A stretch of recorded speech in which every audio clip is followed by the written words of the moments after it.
here you can see this is the trip from, oh geez, not a good idea, mate. Okay, start again. So I had this idea a little while ago that I should try to start republishing some of my old archive, as I've slowly been scanning all the backlog and trying to organize the stuff from what is now almost a 40-year career as a professional photographer. So each week I want to just show you some images that I've done on one assignment, and then I thought I might just have a little chat and talk through that particular assignment.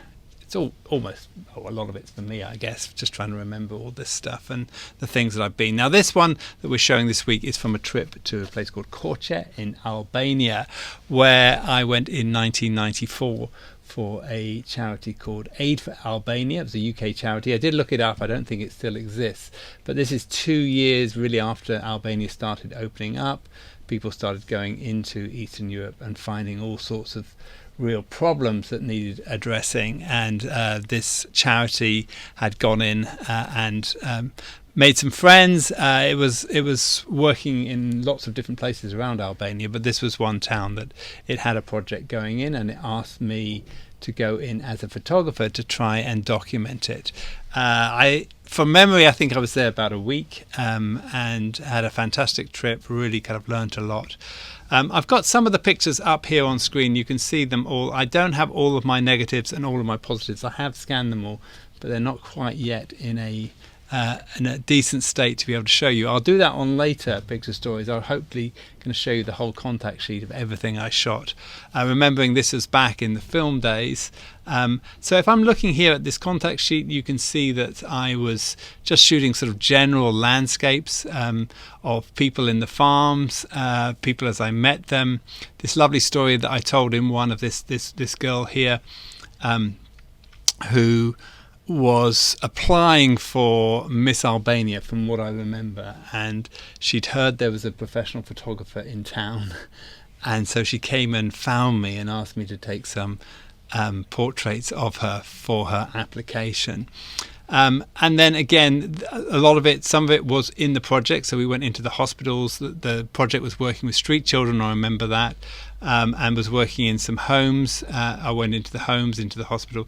This picture here was from the home, and then the hospitals, and just sort of general environment pictures, because they wanted to kind of show the level of poverty that was in these areas, so that they could try to attract funding for the kind of projects that they're working on. So that's what I was there to document. I wanted to pick out this one photograph here. This is a photograph from a photo studio, and this is something I used to do quite a lot of. You'll see this in my pictures from Palestine and other places, bonding with local photographers, going in to meet them, showing them my cameras, me looking at their cameras, and I was absolutely fascinated. This was effectively like a passport picture or portrait studio in the town, and this lady and her husband is not in the shot. She was the photographer that day.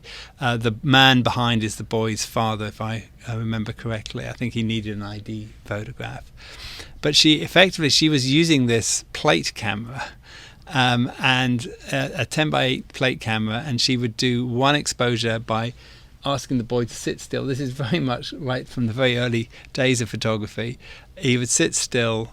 She had some lights on him. She would remove the lens cap for a second and then put it back on again, and effectively make a contact print of the film, which was the passport picture that she needed. So it was just one shot and one opportunity to get it. But I found this completely fascinating and spent about an hour with them on that shot. Also now, makes really nice photographs. As you can see, I shot in black and white and in color. In those days, I used to carry two bodies, two Nikons at the time, and I had this real love for taking a 24mm on one camera and a 180 fixed lens on the other, both 2.8 lenses. Often one camera with color film in it, one camera with black and white, and I had this thing where I would quickly switch from one to the other. I'd switch the lenses across if I needed to switch from one to the other. Okay, that's it for this week. As I said, I'm going to try and do a weekly update and give you a little bit of behind the scenes and memories from my life working as a photographer.